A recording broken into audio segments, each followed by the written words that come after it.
I remember one time I was working with a female golf client, and every time we talked, she would talk poorly about her golf coach, and every single time. And so I told the parents, I was like, "Is there any way I can show up at her next lesson?" And so they're like, "Yeah, we'll check with the coach." So anyway, she approved it, and so I went out there for a lesson, and she had a lesson with a couple other girls, and I just wanted to solve the problem. What's going on here? But I watched this coach. The coach pulls up in a golf cart. She knows I'm there. She does not even walk over to me and show respect and just introduce herself, anything like that. She's on the phone talking to a friend. It's not business. It was just purely a friend. Then she walks over to the other area. She basically just showed she's not confident. Then she slowly works her way over to my athlete and, starts out with these half-hearted lessons where it just wasn't organized. She didn't even introduce herself to me.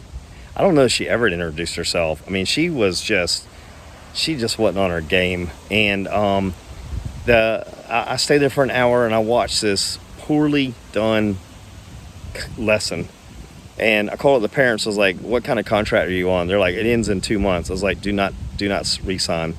Leave. This girl is horrible. She's a terrible coach. She's probably making her worse.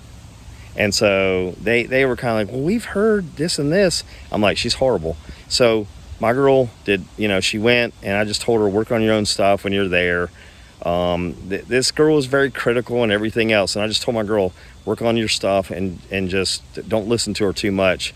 They needed to start lining up somebody else. So as soon as that contract was over, they did not renew. And, over the next year, that lady lost all her clients. And I never said one negative word about her. All I told my client was, this ain't gonna work. This girl's horrible. And so my girl got on with somebody else. She started working, and she just started getting a lot better. And I just, I felt bad because she had been with this lady for a year. There was really no growth, no development.